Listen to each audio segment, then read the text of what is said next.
Picture this. It's 1997. A 25-year-old man is standing behind the counter of a Little Caesars in Detroit, Michigan. He earns $5.50 an hour. His boots have a hole in the left sole. He has exactly $35 left in a bank account he can barely keep open. His daughter is 2 years old. He has no car. His girlfriend just left. And somewhere out there, a father he's never really known is living a completely different life, one that does not include him.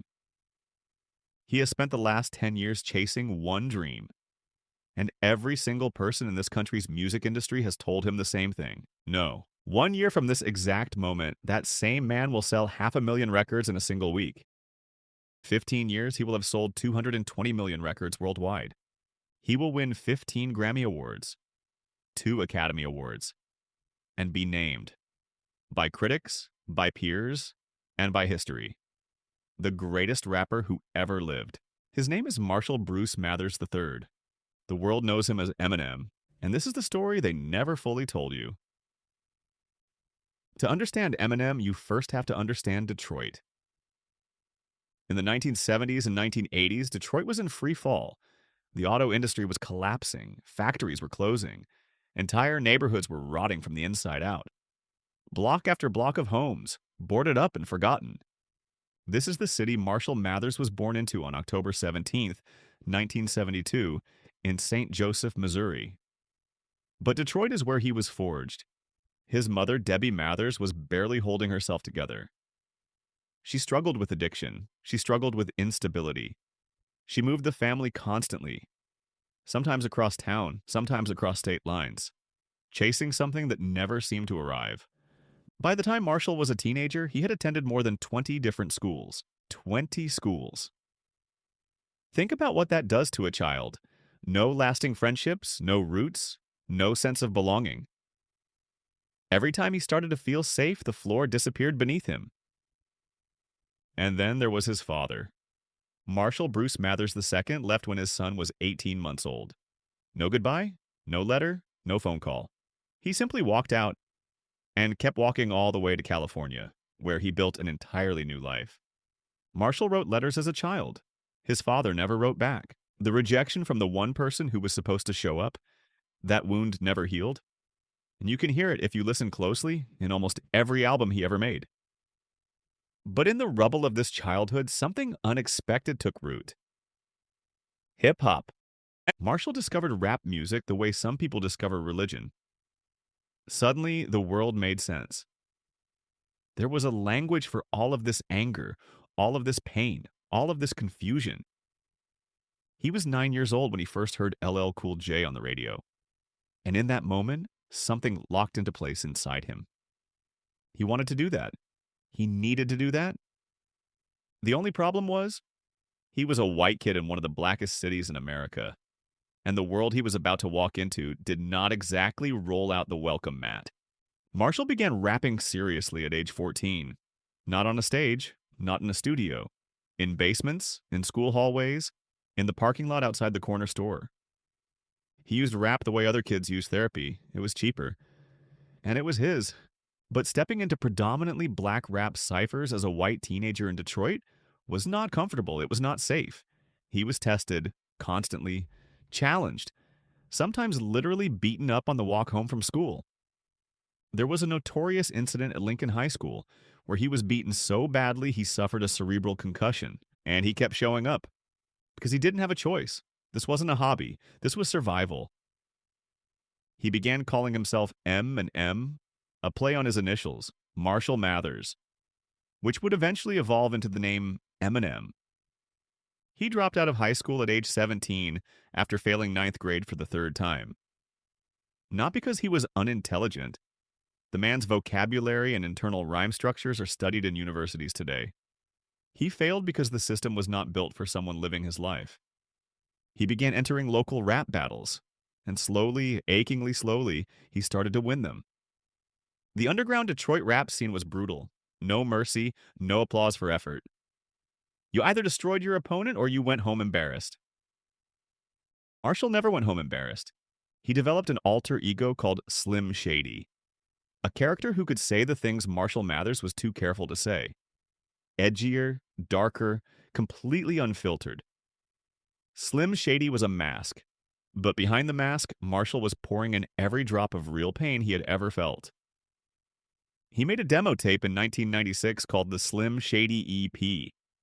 He pressed copies himself, sold them out of the back of a car, sent them everywhere he could think of. And the world said nothing back. In 1995, Marshall's girlfriend Kim Scott gave birth to their daughter. They named her Haley Jade. The moment Marshall held his daughter for the first time, the entire equation changed. He was no longer just chasing a dream for himself. He was running from the nightmare of becoming what his own father was: absent, invisible, a ghost. He worked every job he could find. He flipped burgers. He cooked at restaurants. He washed dishes. He did whatever it took to keep the lights on and keep Haley fed. There were nights, documented nights, when there was not enough food in the house. When Marshall went to bed hungry so that his daughter wouldn't have to. And every night after Haley went to sleep, he would sit at the kitchen table and write rhymes, verses, albums that existed only on paper. He filled notebook after notebook with words that nobody had heard yet. In 1997, the Rap Olympics, one of the most prestigious underground rap competitions in the country, came to Los Angeles. Marshall scraped together enough money to fly out and compete. He placed second, not first, second. It could have ended there. Most people would have taken second place as a sign. Gone back to Detroit, found a different dream. But here is what happened at that competition that Marshall had no way of knowing. A representative from Interscope Records was in the audience that night. He saw Marshall perform. He grabbed a copy of the Slim Shady EP demo from the table near the stage, and he brought it back to California, and he played it for Dr. Dre. Andre Romel Young, the man the world knows as Dr. Dre, was at this point a music industry legend. He had built NWA. He had founded Death Row Records. He had launched Snoop Dogg's career. He did not need to take a chance on anyone. He pressed play on the Slim Shady EP. In his own words, Dre has described hearing those first few seconds and stopping everything, calling his assistant in, playing it again, turning up the volume. He said later, and I want you to hear this clearly, as he said, in my entire career in the music industry, I have never heard anything like what I heard on that tape. Dr. Dre called Interscope. He wanted to find this artist immediately. The problem was, nobody knew exactly where Marshall was. He had gone back to Detroit, back to the diner, back to the $35, back to the notebook at the kitchen table. When the phone finally rang and Marshall was told that Dr. Dre wanted to meet with him, he assumed it was a joke. And he flew to Los Angeles with nothing but a few outfits in a duffel bag. He walked into Aftermath Entertainment, and within 48 hours, Dr. Dre had signed Marshall Mathers to a recording contract. The boy from Detroit who had been told no by everyone finally heard yes from the one person whose yes could change everything. They worked fast. They worked obsessively. Marshall would write for 20 hours straight and then record. Then write again. Then record. The Slim Shady LP was completed in just a few months. It was released on February 23rd, 1999. By the end of that first week, it had sold 650,000 copies. In 1 week, the world had no idea what had just arrived. Fame arrived like a freight train. Eminem was everywhere overnight, on every radio station, on every television screen, on every magazine cover. And with the fame came the controversy. Enormous, deafening controversy. His lyrics were raw, brutal, sometimes deeply offensive. Organizations demanded his albums be pulled from shelves. Parent groups organized boycotts. Politicians debated whether his music was dangerous. None of it slowed him down for a single second. In the year 2000, he released the Marshall Mathers LP. It sold 1.76 million copies in its first week in the United States alone. 1.76 million in 7 days. It became the fastest-selling rap album in history at that time. And not just rap, the fastest-selling solo album in American history. At the 2001 Grammy Awards, he performed alongside Elton John, a deliberately provocative choice by Marshall designed to challenge the critics who called him homophobic. The two artists stood on that stage together, and the audience did not quite know what to do. That was exactly what Marshall wanted. He was a provocateur, a storyteller, a mirror held up to the ugliest parts of America: the poverty, the dysfunction, the anger that comfortable people did not want to acknowledge existed. He was also a devoted father. No matter what was happening in his career, Marshall was at Haley's school plays, at her parent-teacher conferences.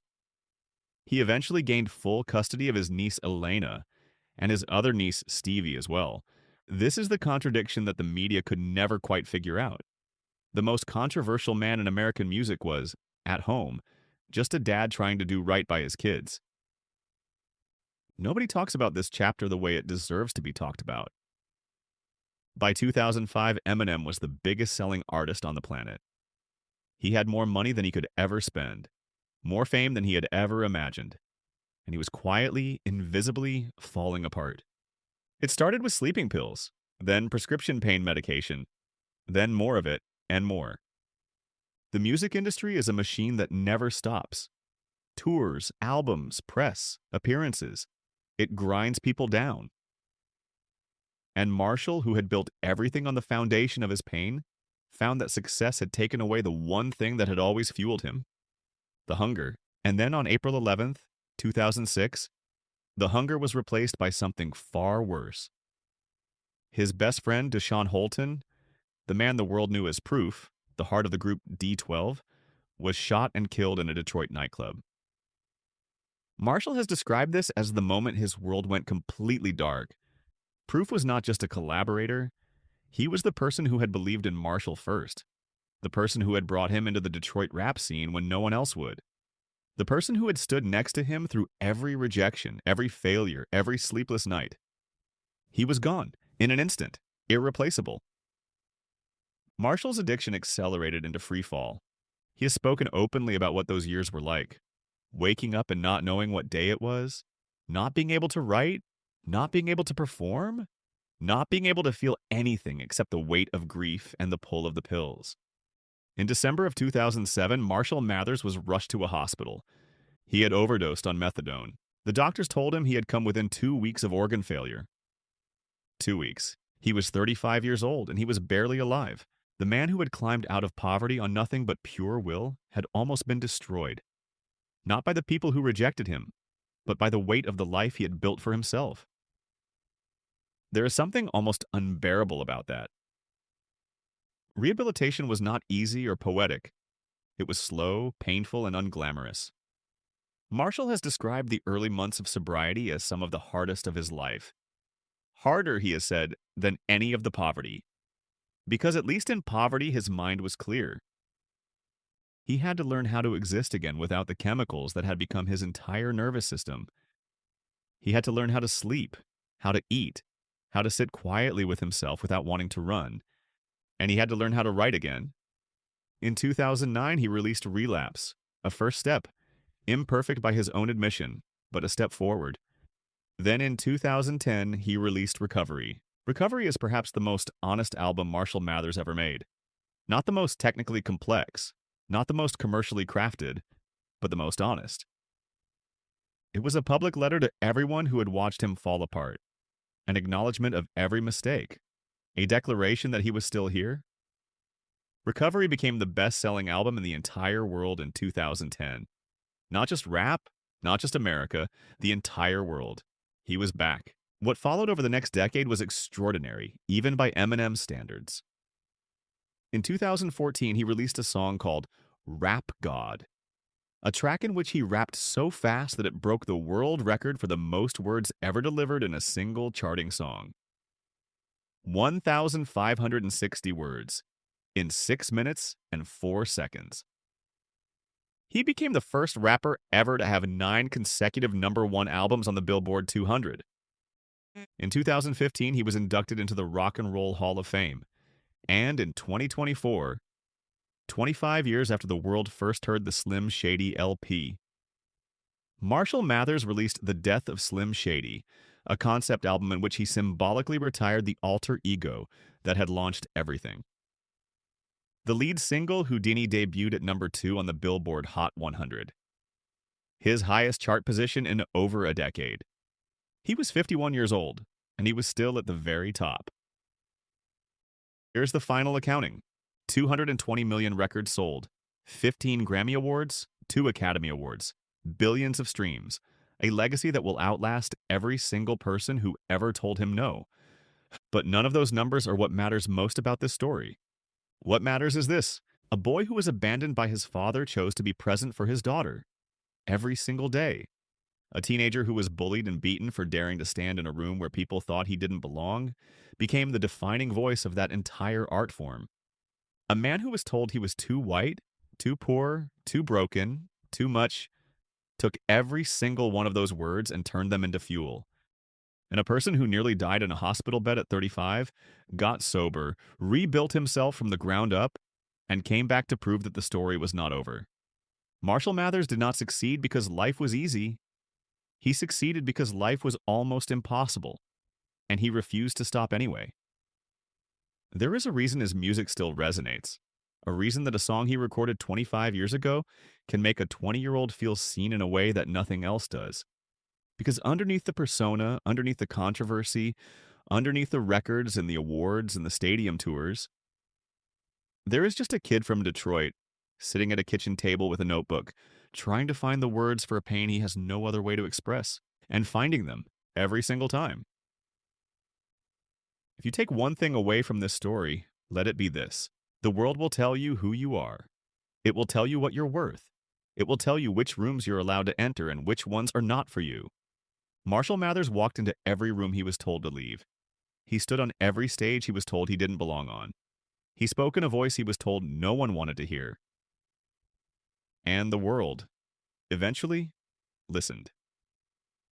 This has been the story of Eminem, the boy from Detroit who became everything.